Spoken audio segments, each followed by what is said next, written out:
I remember giggling to myself thinking, lady, I can't even list all of the boring people that I know. But as she continued to speak, I suddenly understood what she meant, and I remember feeling like a douche.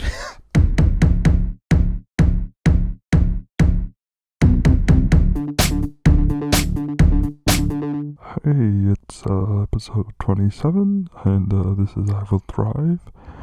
My name is Wesley, and I'd like to welcome you today to this roller coaster of an episode where we're going to talk about special things like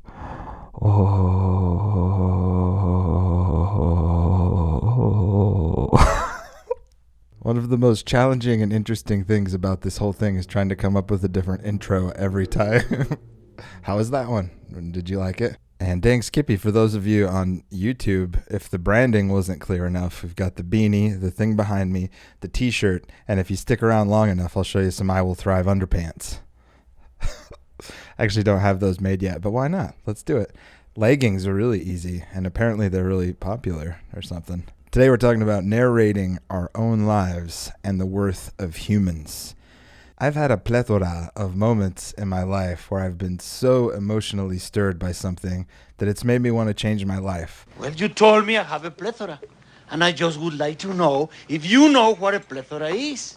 I would not like to think that a person would tell someone he has a plethora and find out that that person has no idea what it means to have a plethora.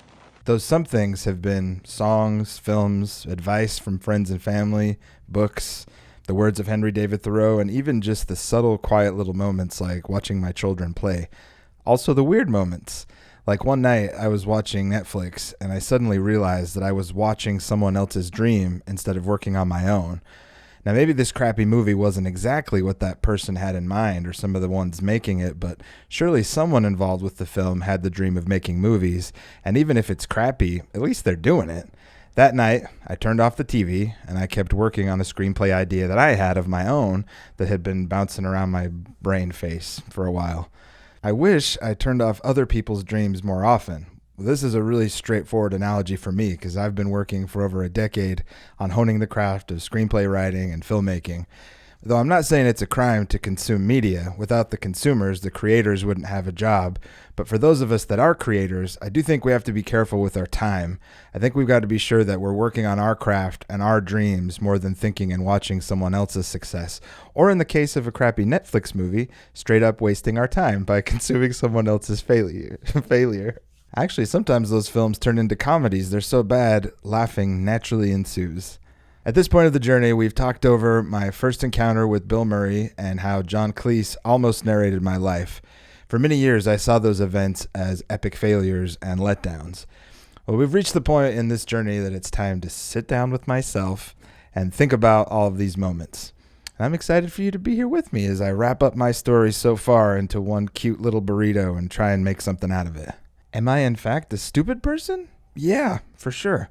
I've made a strong case for my stupidity. I'm certain, however, that my stupidity doesn't mean I'm worthless, nor are the seemingly most stupid people in the world completely worthless.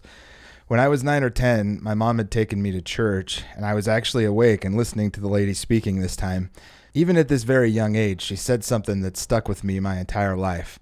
She said, "There is no such thing as a boring person." I remember giggling to myself thinking, lady, I can't even list all of the boring people that I know. But as she continued to speak, I suddenly understood what she meant, and I remember feeling like a douche.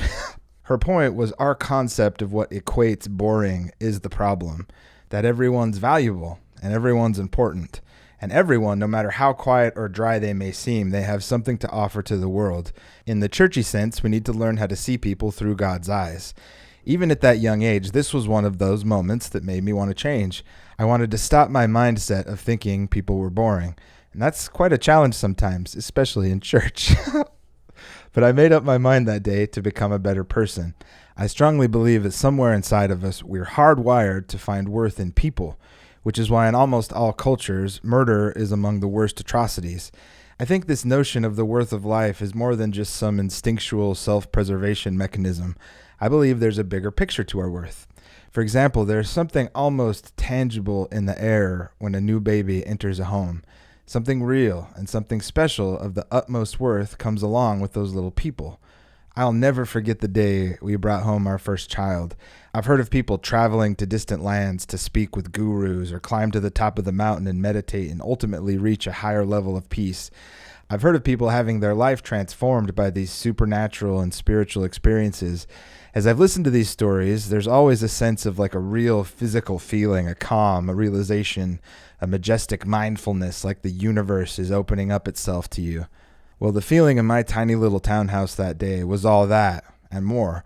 It was actually one of the most spiritual experiences I've ever had in my life. If there's a heaven, it felt like it came home to my house that day with my son. I'm not going to attempt to explain all of the reasons as to why I think this happened today, but for now, I'm just going to use it as a little personal proof that human beings are of the highest worth. "Hey, Wesley," shouts an annoyed guy who wants to gut punch karate crotch shot me. "You bet your fat uncle's monkey that you're stupid. I didn't sign up for this people have worth crap seminar." What can I say, angry guy? Go take a shower and let me finish here. This is the natural progression of where this entire exercise has taken me, so hopefully everybody can just calm the heck right down a little bit and I'll continue. A new baby has accomplished nothing except for complicating the chank out of their new parents. They wreak havoc on everything they touch for years and years to come, yet people continue to intentionally bring these new little weirdos into the world. My wife and I have welcomed 5 little crazy cutie humans into our family. I can't report that I've ever had that same feeling of when we brought home our firstborn. It's just too loud now. It's always extremely loud at my house. My wife and I have highly considered inventing a jacket or a bracelet that has pre-recorded messages so we can simply push a button to initiate. Then we could save our breath from having to say the same thing 27 million times a day.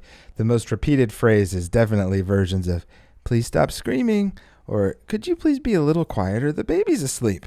Maybe those mountain climbing, guru seeking people are onto something. Maybe what you really need is a place of peace and quiet to have certain mindfulness experiences. It can even be your house if you don't have a bunch of screaming kids there. Anyway, why then are kids so special when all they've achieved is smearing their baby human juices all over your favorite stuff? Because maybe the worth of a human being is inherent and it has nothing to do with accomplishments. How about that? So what else have I learned from this big self-therapy exercise? I've been plenty let down in my life, and I've been plenty stupid. But hey, here I am. I'm alive, and I'm ready to make fun of myself. I'm alive, and I'm blessed with what I have.